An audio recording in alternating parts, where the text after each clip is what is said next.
Hello and welcome to Rudved podcast. I am Vaidya Jala. तो आज हमने टॉपिक चुना है एलर्जीज के बारे में। एलर्जीज क्या होती है, उसके निदान क्या है, सिम्टम्स क्या देखने को मिलते हैं, लाइफस्टाइल में क्या क्या फॉलो करना चाहिए और क्या क्या परहेज़ हमें फॉलो करना है, कॉम्प्लिकेशंस क्या क्या हो सकते हैं, ट्रीटमेंट।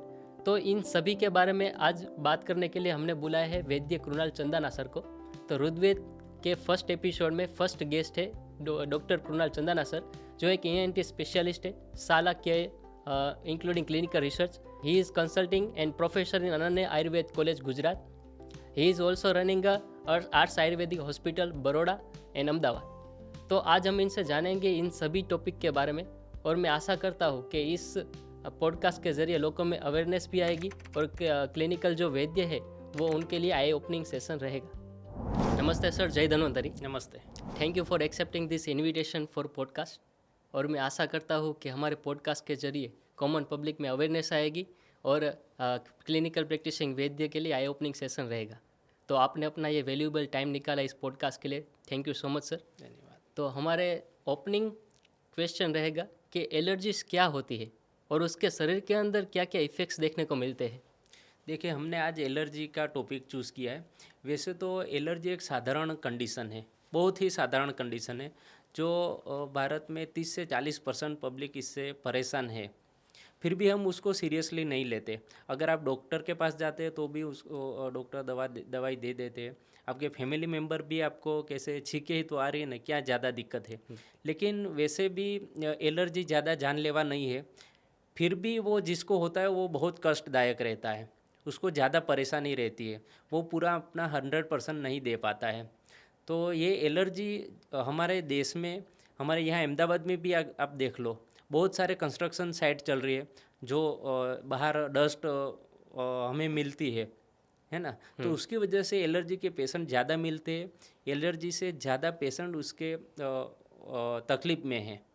तो ये एलर्जी का टॉपिक हमें बहुत ज़्यादा ये करेगा। ठीक है सर। तो सर और बताइए कि एलर्जी किन किन कारणों की वजह से होती है। आयुर्वेद में उसको निदान कहते हैं, ताकि लोग उससे बच सके या फिर उसको प्रिवेंट कर सके। देखिए, हम पहले एलर्जी की बात करें तो एलर्जी क्या है। एलर्जी मतलब जो पोलन है, जो एलर्जन से, एलर्जन हमारे नाक में जाते हैं तो वहाँ पे नाक की म्यूकोजा पे स्टक होते हैं। तो वहाँ पे नाक की म्यूकोजा पे इन्फ्लामेशन आ जाता है, वो इरिटेट हो जाती है। इरिटेशन होने की वजह से वो एलर्जन बाहर निकलने के लिए वो ट्राई करता है। हमारी बॉडी में वो प्राकृत एक इम्यून सिस्टम रहती है जो हमारी बॉडी को बचाता है। तो वो एलर्जन को बाहर फेंकने के लिए ट्राई करता है।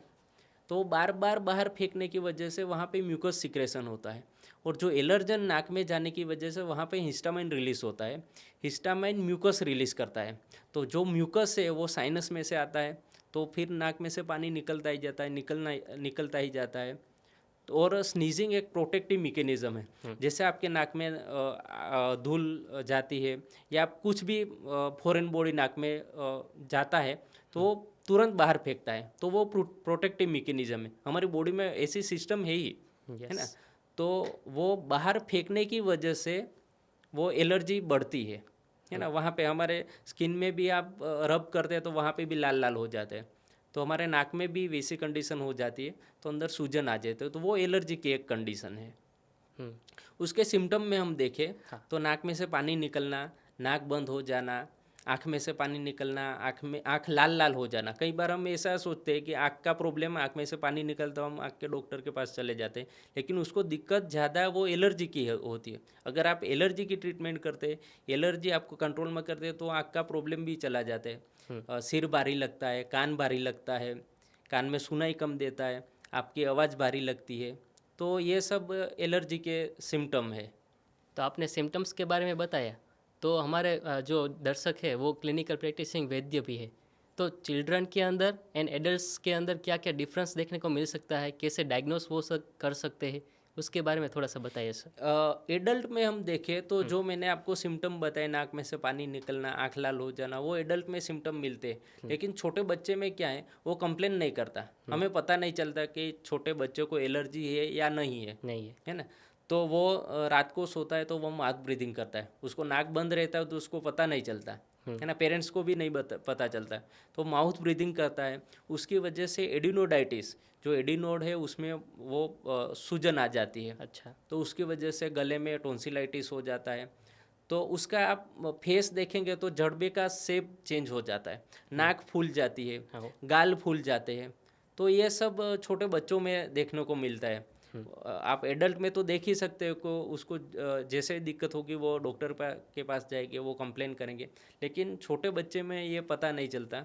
और बार बार नाक में से पानी निकलना, छोटे बच्चे इससे बहुत परेशान रहते हैं।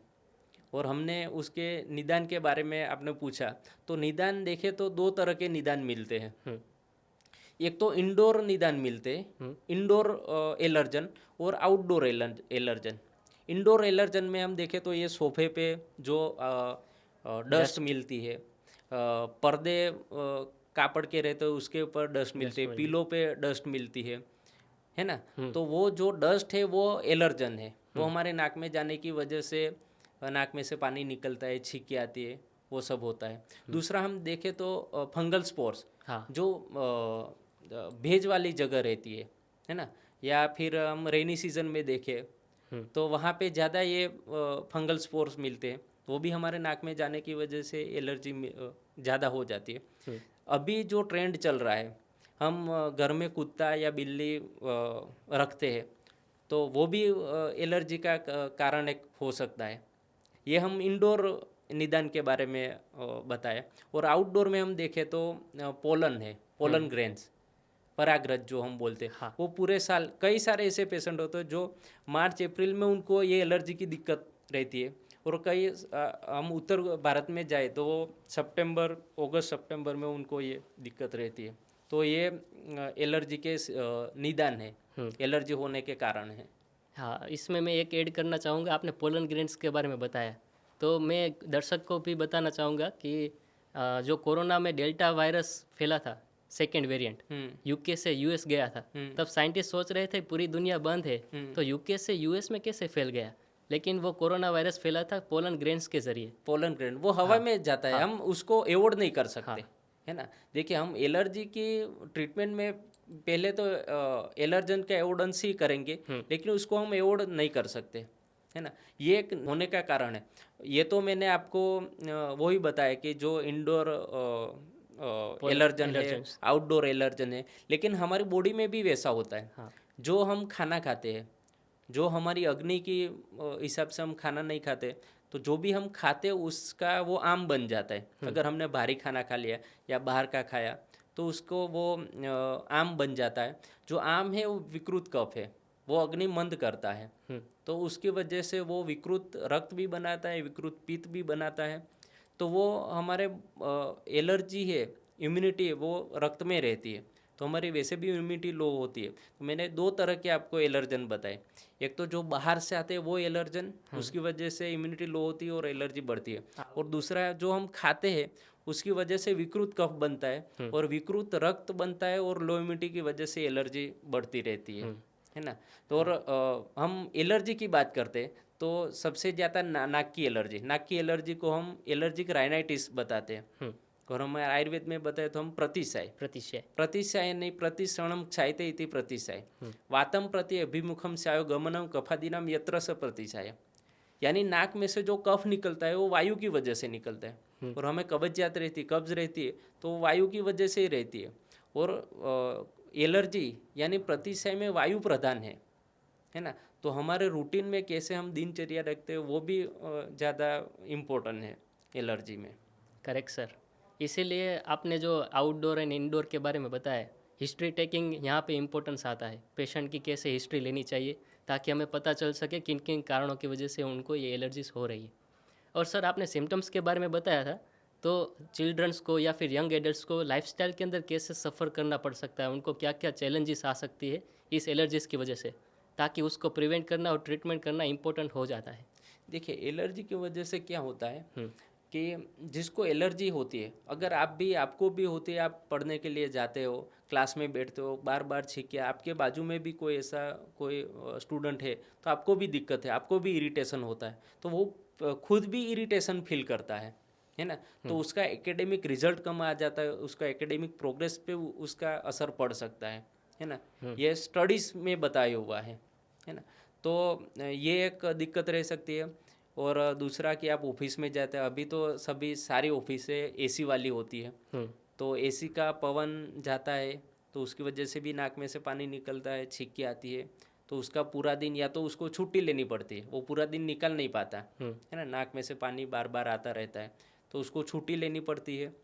या फिर वो उसका 100% नहीं दे पाता, वो पूरा दिन काम नहीं कर सकता। और उसको रात को भी दिक्कत रहती है, तो रात को नींद प्रॉपर नहीं ले पाता। अगर दूसरे दिन छुट्टी नहीं मिलती तो वो काम करते करते सो जाएगा, है ना। और मैंने सबसे ज़्यादा दिक्कत तो उसमें रहती है जो ड्राइविंग करते हैं।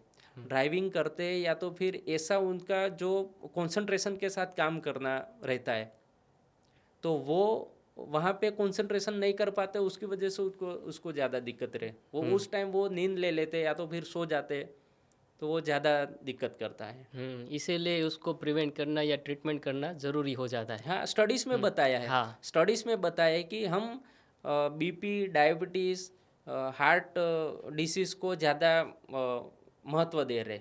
हाँ। लेकिन स्टडीज़ ऐसा बताया है कि बीपी, डायबिटीज़, हार्ट डिसीज़ और एलर्जी उनको ज़्यादा कोई वो ज़्यादा अलग नहीं है।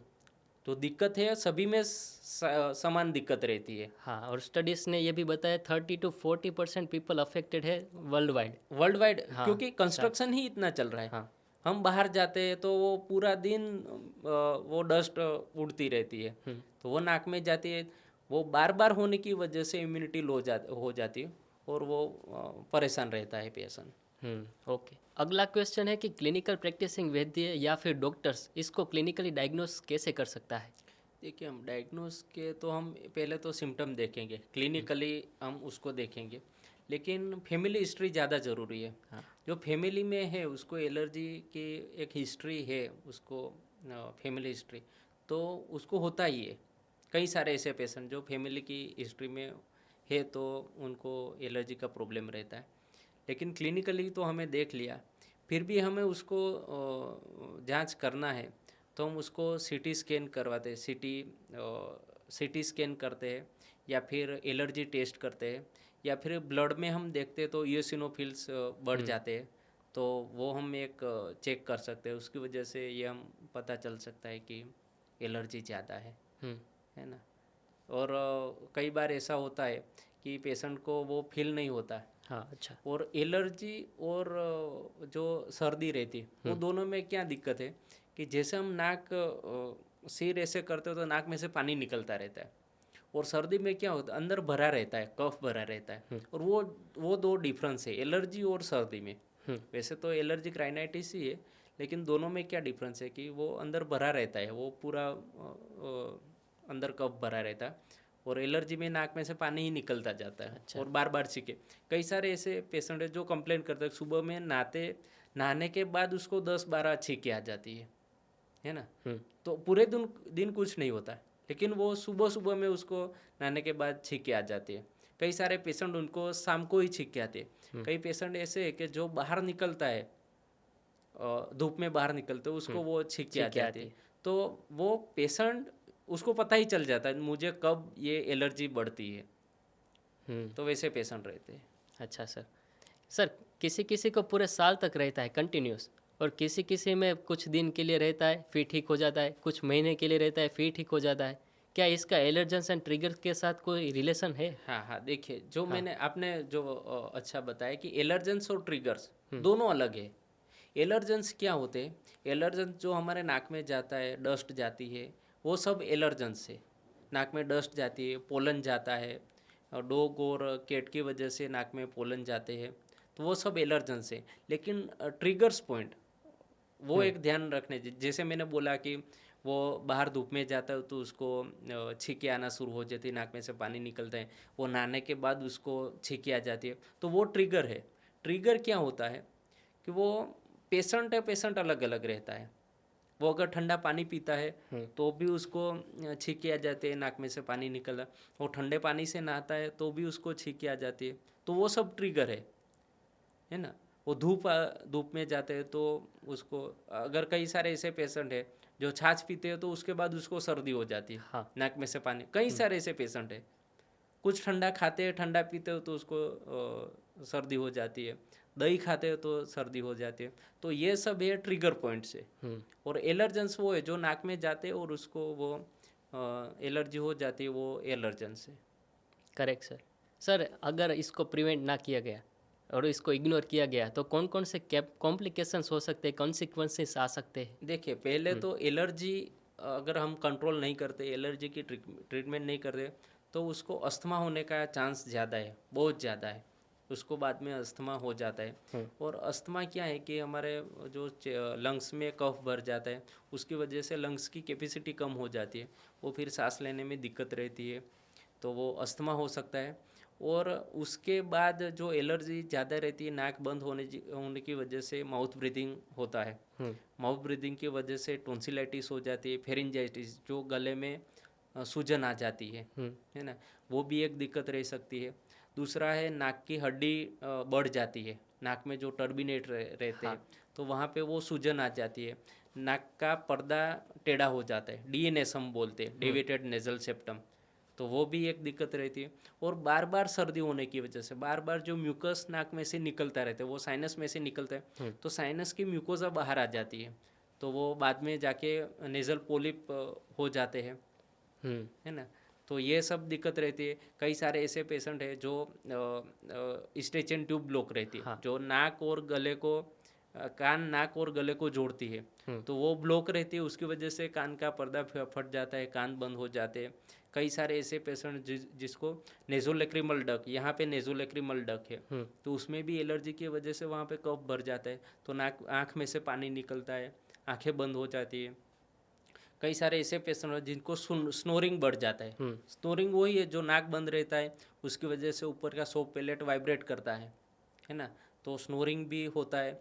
और सबसे ज़्यादा ऑब्स्ट्रक्टिव स्लीप एपनिया, यानी जो पेशेंट रात को एलर्जी की वजह से सो नहीं पाते, वो दिन में या ड्राइविंग करते वक्त या तो फिर काम करते वक्त सो जाते हैं, वो ऐसा भी देखने को मिलता है। इसलिए इसके कॉम्प्लिकेशन बहुत ज़्यादा है, फीवर भी हो सकता है ना। हाँ सर, एक कॉम्प्लिकेशन है अस्थमा। अगर एलर्जी हो तो उसके बाद अस्थमा हो सकता है, तो क्या क्लिनिकल में इसके इंटरलिंक है दोनों के बीच में? क्लिनिकली वैसे तो हम इनिशियल स्टेज में देखते हैं तो एलर्जी की वजह से ये सब सिम्टम मिलते हैं, और अगर उसको ठीक से ट्रीटमेंट करते हैं या प्रॉपर मेडिकेशन चलता है तो वो ठीक हो जाता है। लेकिन उसको अवॉइड करते हैं, वो उसको सप्रेस हो जाता है, हम उसको सप्रेस होने की मेडिसिन देते हैं, तो उसकी वजह से वो कफ, विकृत कफ लंग्स में वो जमा होता है, और उसकी वजह से लंग्स की कैपेसिटी कम हो जाती है, और वो फिर बाद में अस्थमा हो जाता है। और क्रोनिक एलर्जी, क्रोनिक पेशेंट रहते हैं, उसमें अस्थमा ज़्यादा दिखने को मिलता है। आजकल सर वो मिथ बड़ा हुआ है कि लो इम्यूनिटी के बारे में सब लोग अपनी तरीके से ट्रीटमेंट करने लगते हैं, इम्यूनिटी बढ़ाने वाली मेडिसिन, लेकिन वो सिर्फ टेम्परेरी रिलीफ देता है। क्या इसका परमानेंट इलाज वही है, इम्यूनिटी बढ़ाने वाली मेडिसिन, स्टेरॉइड्स, वो सब, या फिर कुछ और है?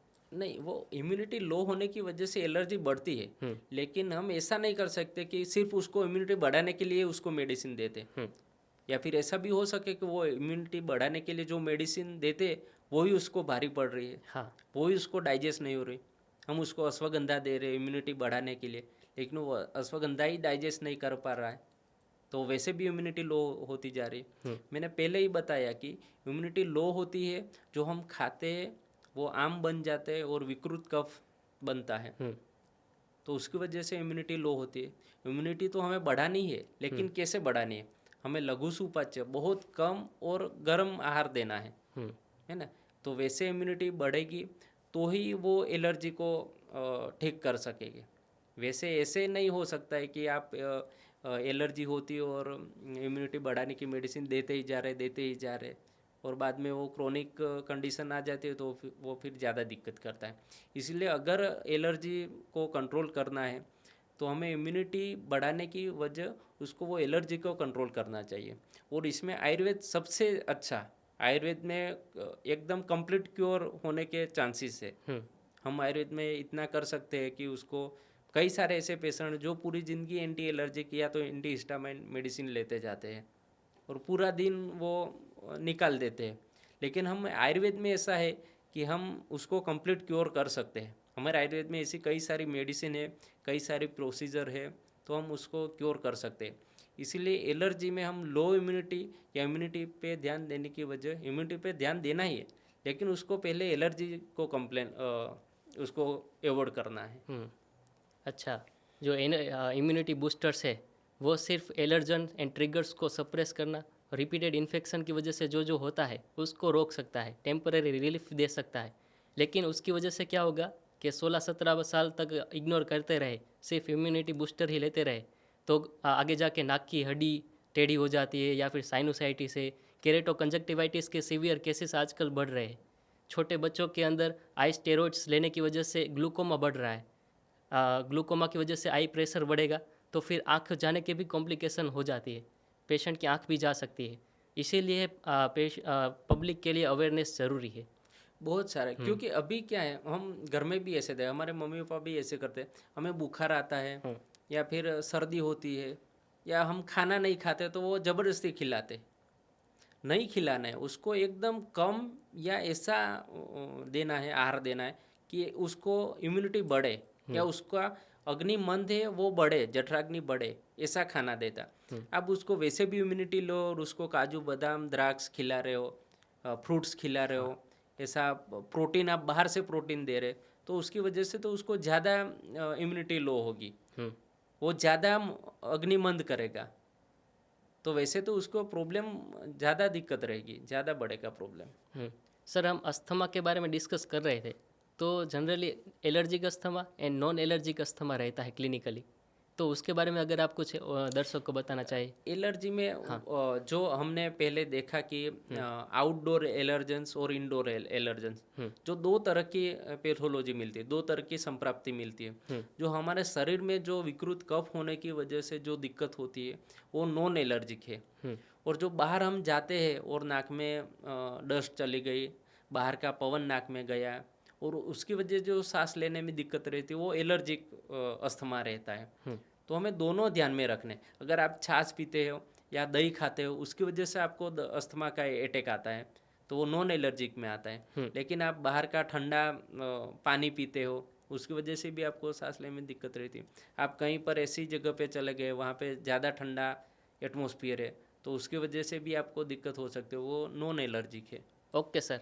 सर, मेरा अगला सवाल ये है कि हमारे पब्लिक व्यूअर्स में पेरेंट्स भी है, तो वो क्या क्या प्रिवेंटिंग मेजर कर सके अपने बच्चों में एलर्जी राइनाइटिस या फिर कुछ भी एलर्जीज को प्रिवेंट करने, और क्या क्या घरगथ्थू उपचार भी वो ट्रीटमेंट में कर सकते हैं। देखिए, एलर्जी में अगर हमें ध्यान रखना है, पेरेंट्स को भी ध्यान रखना है, या फिर हम क्लिनिक में हम प्रैक्टिस कर रहे पेशेंट में भी हमें क्या ध्यान रखना है, तो पहले तो हमें वो एलर्जेंस को एलर्जन एवोडेंस सबसे पहले है ना। और उससे भी पहले एजुकेशन ज़्यादा इम्पोर्टेंट है। हमें उसको समझाना है कि जो दिक्कत किसकी वजह से हो रही है, एलर्जेंस की वजह से दिक्कत हो रही है या तो फिर उसको वो जो अग्निमंद है उसकी वजह से ये सब दिक्कत हो रही, तो हमें उसको एजुकेट करना ज़रूरी है। और दूसरा हमें एलर्जन एवोडेंस, ये दो ध्यान रखना है। अगर हम घर में रहते, आपने पूछा कि हम छोटे बच्चे में या पेरेंट्स क्या ध्यान रख सकते हैं, तो जैसे ये सोफ़ा है, पिलो है, उस पर जो भी एलर्जेंस वहाँ पे जमा होते तो उसको पहले तो साफ़ करना है, या तो फिर आपको हफ्ते में एक बार धूप में लगा दो, है ना। घर में जितनी भी चीज़ें हैं या फिर आपको कपड़े के जो टॉयज से जो भी है, कंबल है या पर्दे है, तो उसको हम साफ़ करना है। और अगर उसको ये डस्ट की वजह से दिक्कत हो रही है तो आप ड्राई डस्टिंग की वजह से वेट डस्टिंग कर सकते हो, आप गीला पोछा लगा सकते हो, तो वो आप ध्यान रख सकते हो।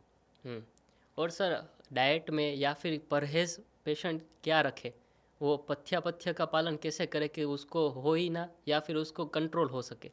देखिए, पथ्य में हम वो दिनचर्या ज़्यादा इम्पोर्टेंट है। पथ्य में हम देखें तो कई सारे ऐसे पेशेंट हैं जो रात्रि जागरण करते हैं, रात को जगना और दिन में सोना, तो वो सबसे ज़्यादा उसकी वजह से एलर्जी बढ़ती है या फिर इम्यूनिटी लो होती है। जैसे हमने वो आयुर्वेद में बताया हुआ कि ब्रह्म मुहूर्त में उठना है। अगर हम ब्राह्म मुहूर्त में नहीं उठ सकते तो 6 बजे से पहले तो उठ सकते हैं। 6 बजे से पहले उठना है, क्योंकि जो सुबह का जो टाइम रहता है 2 से 6 बजे तक वो वात प्रधान रहता है। उसके बाद 6 से 10 बजे तक वो कफ प्रधान रहता है। तो अब 6 बजे से लेकर जब तक वो अब हम सोते रहते हैं, तो जितना सोते हैं उतना कफ बढ़ता है, यानी जो विकृत कफ बढ़ता है। वैसे तो कफ हमारे शरीर में इम्यूनिटी बढ़ाता है, वो बल है कफ, लेकिन जो विकृत कफ बढ़ता है वो हमारे शरीर में ये सब डिसीज़ पैदा करता है। तो हम 6 बजे के बाद जितना भी सोते हैं वो सब हमारे शरीर में विकृत कफ पैदा करता है। इसलिए हमें दिन में सोना नहीं है, रात्रि जागरण नहीं करना है, 6 बजे से पहले उठ जाना है, ये एक ध्यान रखना है। दूसरा, हम सुबह में उठ के कई सारे ऐसे ये रूटीन में ये सब करते हैं, इसलिए हमें बताना पड़ता है कि सुबह में उठ के 1 गिलास या 2-3 गिलास पानी पी लेते हैं। ये हमारे कई सारे पेशेंट ऐसे करते हैं, हमें कंप्लेन भी करते हैं कि सुबह में 1-2 गिलास पानी पी लेते हैं। तो हमारे आयुर्वेद में बताया है कि ये एलर्जी या सर्दी होने की वजह से अति द्रवपान, यानी ज़्यादा लिक्विड लेना है, उसकी वजह से ये दिक्कत रहती है। अग्निमंद हो जाती है, जठराग्निमंद होने की वजह से ये दिक्कत रहती है। या फिर जिसको ये दिक्कत है उसको आप फ्रूट्स खिला रहे, सुबह सुबह में फ्रूट खिला रहे, तो भी ये होता है। कई सारे हम बाहर घूमने जाते हैं या कई पेशेंट जिम जाते हैं, तो वो सुबह सुबह 1 लीटर या 500 ml दूध पीते हैं, बाहर जाके स्मूदी पीते हैं, कई सारे वो जूस 1-1 गिलास जूस पी लेते। हमारे वैसे पे तो हमारे जो 20 ml ही बोला है आयुर्वेद शास्त्र में, लेकिन जो पूरा गिलास यानी 200-250 ml हो गया, तो वो भी एक जठराग्नि मंद करते हैं और उसकी वजह से भी एलर्जी बढ़ती जाती है। तो ये एक ज़्यादा ज़रूरी है ना। और उस ये सब करने की वजह से हम सुबह में या तो 1 कप जितना गर्म पानी ले, या तो फिर उसमें तुलसी, अदरक या सूंठ डाल के उसका गर्म काढ़ा करके वो ले सकते हैं, है ना। और जितना हम लघु सुपाच्य आहार ले, लघु सुपाच्य, गरम और स्निग्ध लेना है। स्निग्ध लेते हैं तभी वायु कम होगा, तभी हमारी अग्नि बढ़ेगी, जठराग्नि बढ़ेगी और वो विकृत कफ है उसको कम करेगा। तो ये सब हमें ध्यान रखना है। आप पूछोगे कि अगर हम एक बाजू बोल रहे हैं हमें द्रव नहीं लेना है, ज़्यादा लिक्विड नहीं लेना है, और हम बोल रहे हैं कि लिक्विड लेना है, तो दोनों में बहुत अंतर है। जो आप स्मूदी बोल रहे या जो जूस बोल रहे या फिर जो अति द्रव यानी 1-2 गिलास पानी बोल रहे, उसकी वजह से विकृत कफ होता है। लेकिन मैंने जो बोला 1 कप आप काढ़ा लीजिए, तुलसी, अदरक या जो भी डाल के आप गर्म काढ़ा लीजिए 1 कप, उसकी वजह से अग्नि बढ़ेगी, जो डाइजेस्ट सिस्टम अच्छी होगी, हमारा रेस्पिरेटरी सिस्टम क्लीन होगी, तो जो भी कफ है वो निकल जाएगा और हमें अच्छा फील होगा, हमें भूख भी अच्छी लगेगी। इसीलिए हमें सुबह में जो 10 बजे तक, यानी सुबह में जो भारी नाश्ता करते, ज़्यादा खाना खाते, या तो फिर आप फ्रूट खाते हैं सुबह सुबह में, तो उसकी वजह से कफ बनता है। आपको अगर फ्रूट खाना है तो दोपहर में खा लीजिए, या तो छोटा सा फ्रूट खा लीजिए, या तो फिर उसमें सेंधा नमक डाल के थोड़ा सा फ्रूट खाइए, है ना। तो ये सब हमें पथ्य में परहेज में ये एक ध्यान रखना है। ये लोगों के लिए जानना ज़रूरी है, क्योंकि आजकल मिथ ऐसा फैला हुआ है कि पहला तो ये है कि ब्रेकफास्ट राजा के जैसे करना, फ्रूट्स ये सब लेना, तो ये सब भी गलत है। और आपने ये भी बताया कि पूरा का बोतल पानी पी जाते हैं सुबह उठ के, वो भी गलत है। गलत। दिन में 2 बार खाना ही अच्छा है। दिन में 2 बार खाइए आप, 10, 11, 12 बजे आप अच्छा सा, जब भी भूख लगती है तब खाइए, शाम में खाइए। और सबसे ज़्यादा है कि हम रात को खाना खाते, शाम को नहीं खाते, रात को 10-12 बजे खाना खाते।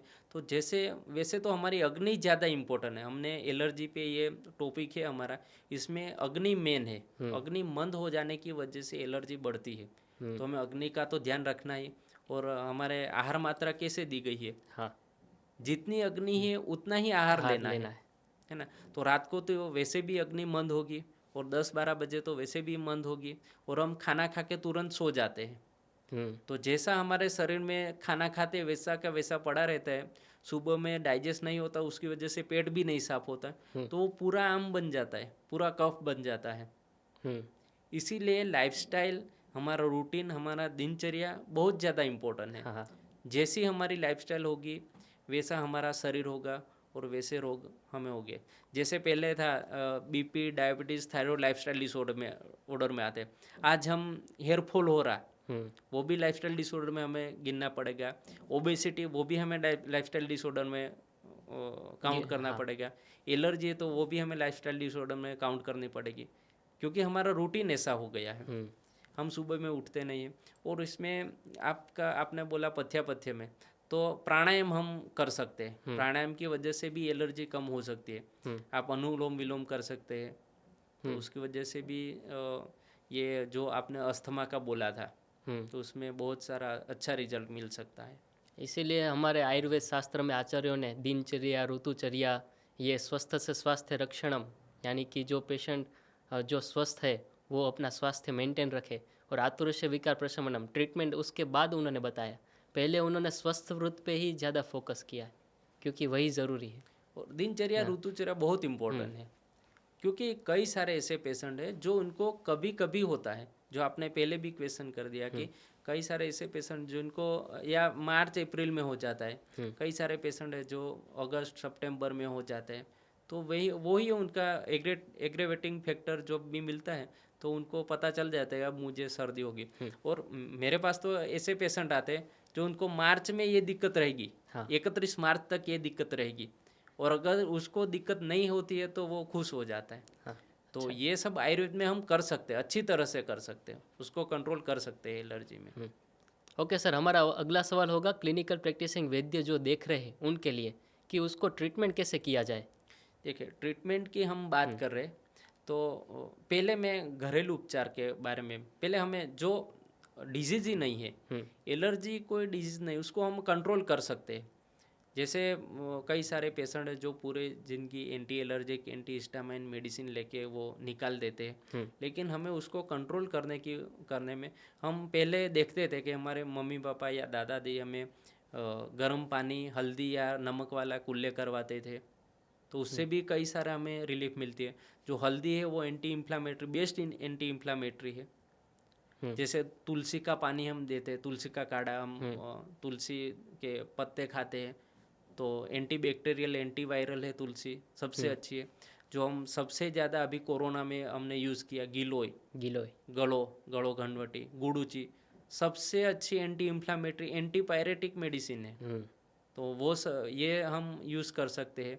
या तो फिर आप तुलसी, अदरक, दालचीनी है, जो हमारी अग्नि को बढ़ाते हैं, तो वैसी मेडिसिन हमें लेनी चाहिए, या फिर हमें रूटीन में ऐसा यूज़ करना चाहिए। अगर जब भी ये दिक्कत रहती है, अगर आपने जो सवाल पूछा कि छोटे बच्चों में हम क्या ध्यान रख सकते हैं, तो उसकी मम्मी सबसे ज़्यादा कॉन्शियस रहती है। अगर उसको सर्दी होती है या फीवर आता है, तो उसको पता चल जाता है, वो खाना छोड़ देता है या कम खाता है, वो एक्टिव नहीं रहता, तो वो उनको पता चल जाता है। तो उसी दिन से हमें खाने में कंट्रोल करना है।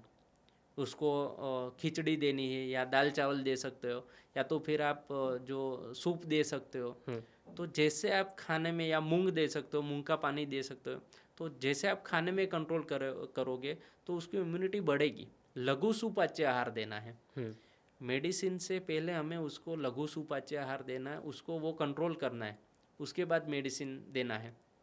अगर मेडिसिन की बात करें तो बहुत सारी ऐसी मेडिसिन है जो हमें एलर्जी में अच्छा रिजल्ट देती है। जैसे व्योसादी वटी है, है ना, तो उसका बहुत अच्छा रिजल्ट है। अभी तो कई सारे ऐसे पेशेंट हैं जो घर में सितोप्लादी रखते हैं, उनको पता ही है ये सितोप्लादी एलर्जी में या सर्दी में काम करता है। तो वो शरीर में कफ भी कम करता है, या शहद के साथ देते हैं, कफ भी कम करता है, या इम्यूनिटी भी बढ़ाता है। और छोटे बच्चों में सबसे अच्छी मेडिसिन है, वो आप दे सकते हैं। यष्टि मधु सबसे अच्छी एंटी इन्फ्लामेटरी या गले के लिए सबसे अच्छी मेडिसिन है। आप यष्टि मधु चूसने के लिए जेठी मध हम बोल सकते हैं। जेठी मध है, तुलसी है, त्रिकटु है जो कफ निकालता है, और लक्ष्मी विलास रस है। ये सब ऐसी मेडिसिन है जो एलर्जी में सबसे अच्छा काम करती है और एकदम कंप्लीट क्योर कर सकती है ना। तो ये सब हमें चिकित्सा में ध्यान रखना है। अगर ज़्यादा है या लंबे टाइम से है तो हम प्रोसीजर में जा सकते हैं। अगर हम चिकित्सा की बात करें, आपने बोला कि चिकित्सा क्या कर सकते हैं। चिकित्सा में पहले तो आपको एलर्जन का एविडेंस, उसको एजुकेशन ही देना है। उसके बाद उसको रोग प्रतिकारक शक्ति बढ़ाना। रोग प्रतिकारक शक्ति अच्छी है तो वो उसको एलर्जी कम होगी, या फिर उसको जो एग्रेवेटिंग फैक्टर जब भी मिलेंगे तो उसको नहीं होगा। और उसके बाद है निदान परिवर्जन। जो निदान परिवर्जन एलर्जन एवोडेंस में आ गया, उसके बाद हम चिकित्सा में जाएंगे। तो ये सब चिकित्सा में हमें ध्यान रखना है। और जैसे मैंने प्राणायाम बताया ही है, तो प्राणायाम वो अच्छा रिजल्ट देता है। Correct sir. और सर ने जो जो मेडिसिन हमें बताई वो वैद्य की सलाह के अनुसार ही हमें लेनी चाहिए, क्योंकि कौन सी मेडिसिन आपको सूटेबल होगी, कौन से डोज में लेना है, वो सिर्फ वैद्य ही बता सकता है आपको। जो एलर्जी है उसमें सिर्फ कफ नहीं रहता। एलर्जी में कफ, वात, रक्त और पित्त, तीन उसमें इन्वॉल्व रहते हैं। पेशेंट की प्रकृति कौन सी रहती है वो पेशेंट को नहीं पता रहता। इसीलिए आप चिकित्सक की सलाह के अनुसार ही आप मेडिसिन लीजिए। जब भी आपको मेडिसिन की ज़रूरत है, आपको मेडिसिन लेने की ज़रूरत है, तो आप चिकित्सक के पास चाहिए, आप डॉक्टर के पास जाइए और उसकी सलाह के अनुसार ही आप लीजिए। या फिर कई बार ऐसा होता है कि आप मेडिसिन से अच्छा आप या फिर पंचकर्म करवाओ। पंचकर्म का भी बहुत अच्छा रिजल्ट है।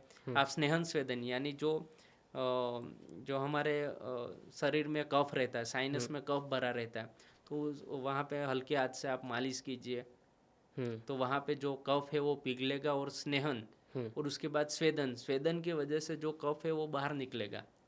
और नस्य, कई सारे नस्य है जो कफ को बाहर निकालते हैं। और नस्य एक ऐसी मेडिसिन है जो एलर्जी में या वहाँ की जो नाक की म्यूकोजा है उसकी स्ट्रेंथ बढ़ाता है ना। बार बार एलर्जी हो जाने की वजह से वहाँ पे जो म्यूकोजा रहती है वो सेंसिटिव हो जाती है। और जो आपने पूछा कि कई सारे ऐसे पेशेंट रहते हैं कि जिनको कभी कभी होता है, और कई सारे पेशेंट उनको जो बार बार हो जाता है। तो इसकी वजह क्या है कि जो पोलन्स या एलर्जन नाक में जाते हैं, तो हमारी बॉडी ऐसी बॉडी है जो हमें प्रोटेक्ट करती है। तो कई सारे पेशेंट की बॉडी ऐसी हाइपर सेंसिटिव रहती है, तो सामान्य पोलन जाता है, सामान्य एलर्जन जाते हैं तो भी उसको बाहर फेंक देता है। तो हाइपर सेंसिटिविटी जिस पेशेंट की रहती है उनको ज़्यादा हो जाता है या फिर जल्दी हो जाता है, और कई सारे पेशेंट को नहीं होता है।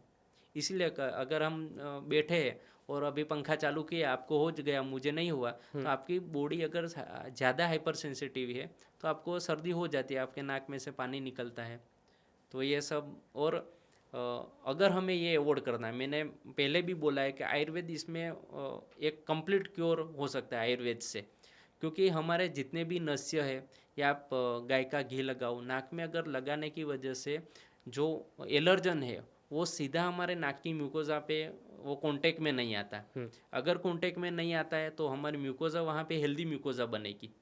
या जो रब हो गई है, जहाँ पे इन्फ्लामेशन आ गया है, तो वो इन्फ्लामेशन भी चला जाएगा और वहाँ पे थोड़ा रेस्ट मिलेगा, तो वो पूरे अपने आप वो इम्यूनिटी बढ़ा देगा नाक की म्यूकोजा।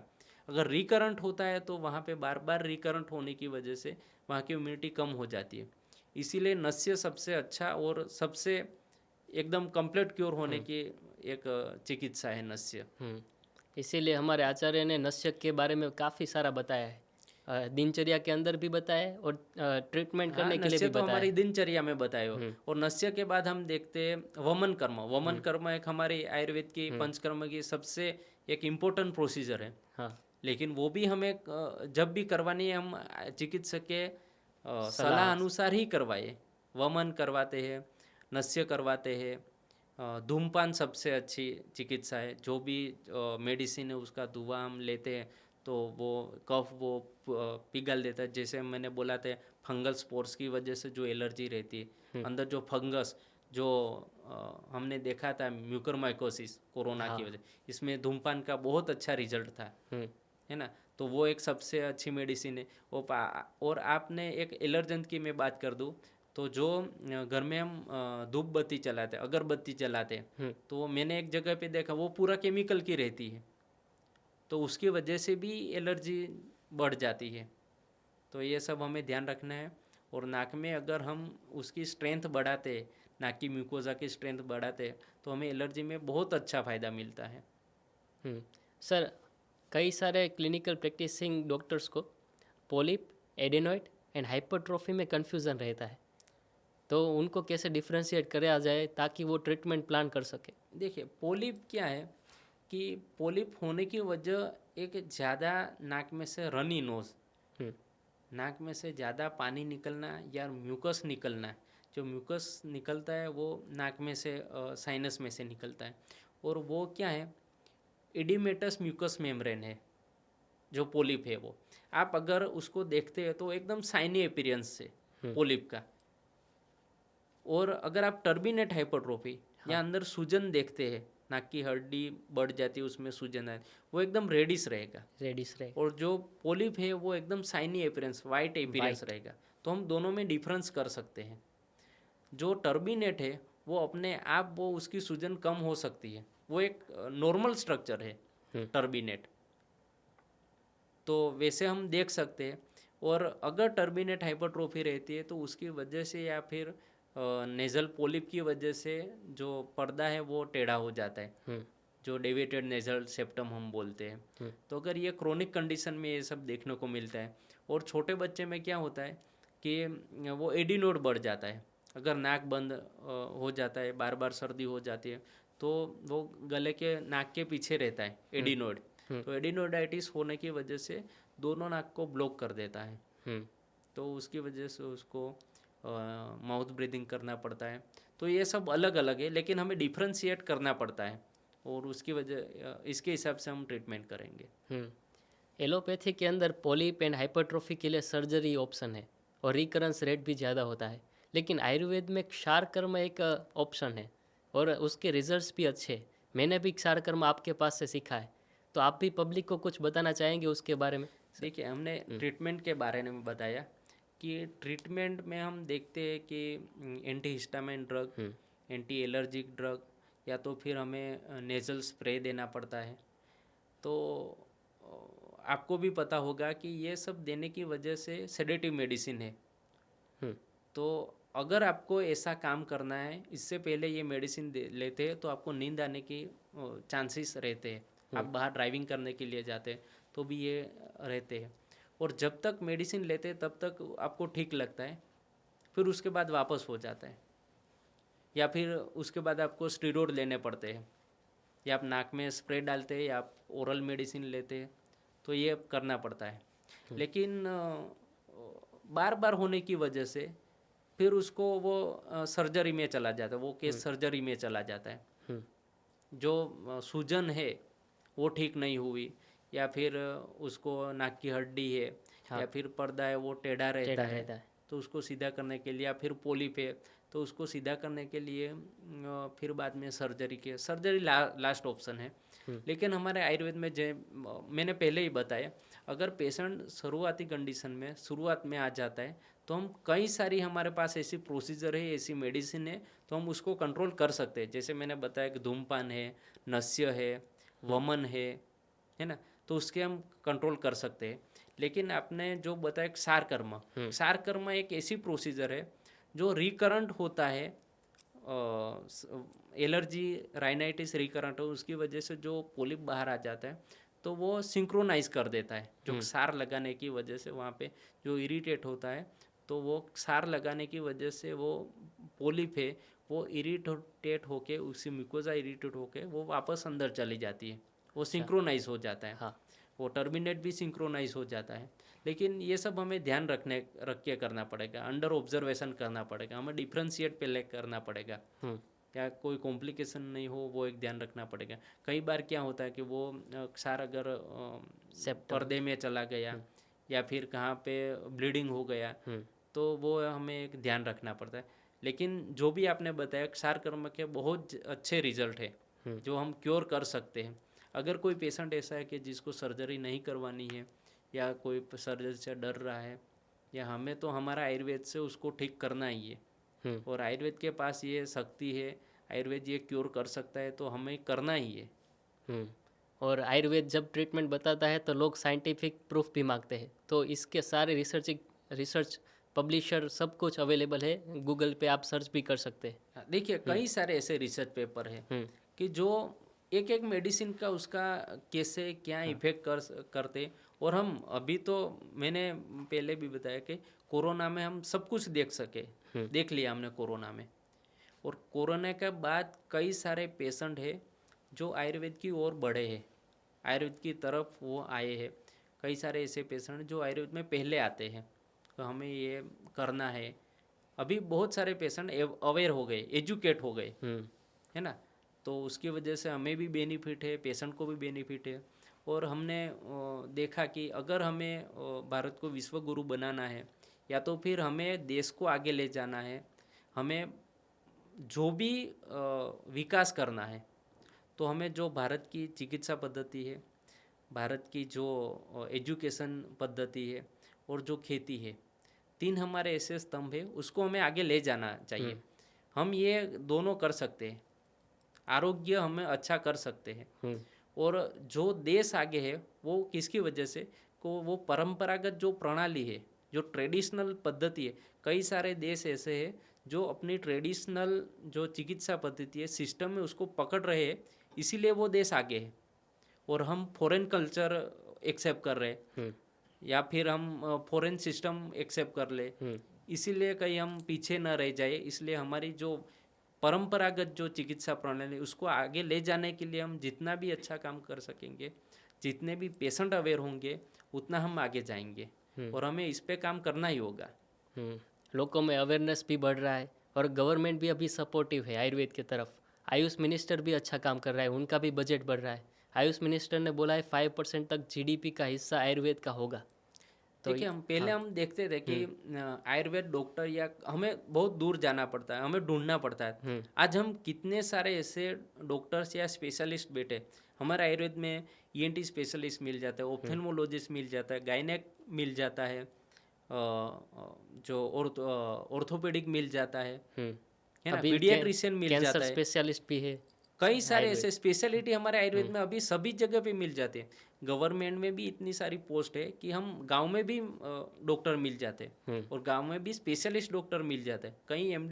कई सारे एमडी डॉक्टर्स मिल जाते हैं। तो हम उनके पास जाके चिकित्सक की सलाह अनुसार ही वो मेडिसिन लीजिए।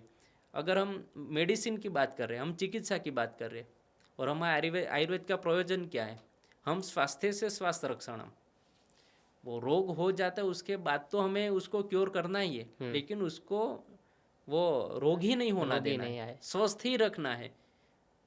तो वो उसकी सलाह तो ले सकते हैं ना।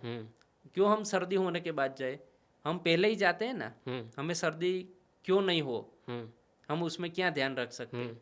हमें बुखार नहीं आए वैसे हम क्या कर सकते हैं, हमारा वजन नहीं बढ़े इसके लिए हम क्या कर सकते हैं। तो वो सब दिनचर्या में। और मैंने पहले भी, आप खाना तो खाते हैं, खाने की वजह आप ऐसा खाना खाओ, आप टाइम ऐसा सिलेक्ट करो, तो ये सब हम कर सकते हैं। और मैंने आपके पास सब कुछ होगा लेकिन स्वास्थ्य नहीं होगा तो फिर कोई काम का नहीं है। अभी तो इतनी लाइफ इतनी चेंज हो गई है, इतनी फास्ट हो गई है, तो ये सब स्वास्थ्य के लिए ये सब करना पड़ेगा। और मैंने कहीं पे पढ़ा भी था कि आयुर्वेद इमरजेंसी में पीछे है, लेकिन आयुर्वेद अगर फॉलो करेंगे तो इमरजेंसी आएगी ही नहीं, इमरजेंसी नहीं आएगी। और ये होता है ऐसा, लेकिन कई ऐसे है कि जो तुरंत रिजल्ट मिलता है। और इसके लिए अगर हम 5 साल 10 साल या फिर भटक के बाद में हम एक ऑप्शन के तौर पे आयुर्वेद को देखते हैं। हम एक बार आयुर्वेद में ट्राई कर लेते हैं, ऐसा करके जाते हैं, या फिर सब कुछ कर लिया, एक बार आयुर्वेद को एक चांस देते।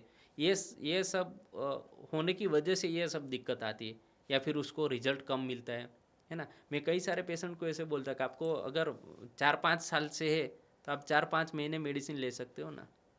उनको 4-5 दिन में रिजल्ट चाहिए तो वो नहीं, हम वैसा कर सकते हैं। जो बिगड़ गया वो तो फिर ठीक होने वाला नहीं है, लेकिन आगे नहीं जाके बिगड़े या फिर आपका शरीर स्वस्थ रहे, वैसा हम ट्राई कर सकते हैं। इसके लिए आयुर्वेद जीवन जीने के लिए है, इसीलिए हमारा स्वास्थ्य रक्षण। Okay, thank you so much sir. आपने पूरे पॉडकास्ट में अच्छी तरीके से बताया एलर्जीज क्या होती है, उसके निदान क्या है, कारण क्या है, सिम्टम्स क्या है, कॉम्प्लिकेशंस, लाइफस्टाइल में क्या क्या असर हो सकती है, क्या परहेज़ कर सकते हैं, पेरेंट्स क्या क्या ध्यान रख सकते हैं, ट्रीटमेंट क्या हो सकती है, मेडिसिन्स क्या हो सकती है, उन सब के बारे में आपने बहुत अच्छी तरीके से बताया। मैं आशा करता हूँ कि पब्लिक को और क्लिनिकल प्रैक्टिसिंग वैद्य के लिए भी ये आई ओपनिंग सेशन होगा। तो thank you so much sir, आपने अपना वैल्यूएबल समय इस पॉडकास्ट के लिए दिया। और मैं आशा करता हूँ कि अगर इस पॉडकास्ट के ज़रिए खुद के अंदर ये सिम्टम्स मिलते हैं किसी पब्लिक को, या फिर एलर्जीज के डायग्नोस होता है, तो वो नज़दीकी चिकित्सक या आयुर्वेदिक वैद्य के पास जाए, अपना ट्रीटमेंट कराए, और ये सब जो सर ने परहेज़ बताया वो उसका फॉलो करिए। Thank you so much sir.